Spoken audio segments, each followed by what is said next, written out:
এই মুম্বাই আমাকে জয় করতেই হবে। ছেলেটির এই স্বপ্ন ছিল শুরু থেকেই। দিল্লির এক সাধারণ মধ্যবিত্ত পরিবারে জন্ম নেওয়া সেই ছেলে আজ তার স্বপ্ন বাস্তব করেছে।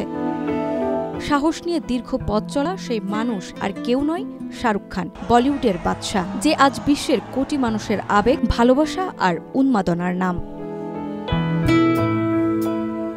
2 নভেম্বর তার জন্মদিন। 1965 সালের এই দিনেই দিল্লিতে জন্মেছিলেন তিনি। বর্তমান বয়স 60 বছর। এর মধ্যে 3 দশকেরও বেশি সময় তিনি উৎসর্গ করেছেন চলচ্চিত্রকে। নাটক আর ছোট পর্দা দিয়ে শুরু করা সেই যাত্রা আজ ভারতীয় সিনেমার ইতিহাসে এক অনন্য অধ্যায়ের নাম। হংসরাজ কলেজে অর্থনীতি পড়লেও শাহরুখের মনটা ছিল অভিনয়ে। ছোট পর্দার ফৌজি ও সার্কাসের প্রাণবন্ত তরুণটিকে দেখেই অনেকেই বুঝেছিল তার পথ হবে অতি দীর্ঘ।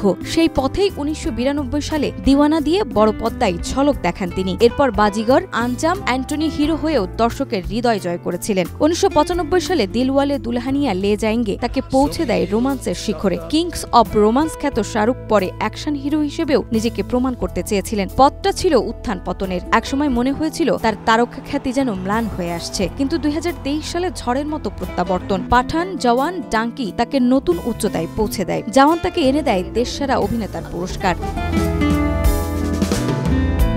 শাহরুখের সাফল্যের পেছনে রয়েছে তার পরিবার, স্ত্রী গৌরী, সন্তান আরিয়ান, সুহানা ও আবরাম। কাজের ফাঁকে পরিবারের সঙ্গে সময় কাটানোই তার সবচেয়ে প্রিয় বিষয়। নিজের সন্তানদের জন্য জীবন বাজি রাখতেও যেন তিনি সবসময় প্রস্তুত, এমনই মন্তব্য করেছেন একাধিকবার একাধিক সাক্ষাৎকারে। শুধু জনপ্রিয়তাই নয়, অর্থনৈতিক অবস্থানেও তিনি আজ শীর্ষে। প্রযোজনা, ব্র্যান্ডিং, বিজ্ঞাপন সব মিলিয়ে বলিউডের সবচেয়ে ধনী তারকা এখন শাহরুখ খান। 2025 সালের হুরুন ইন্ডিয়া রিচ লিস্টে তিনি হয়েছেন প্রথম স্থানের অধিকারী। সম্পদ 12,490 কোটি রুপি।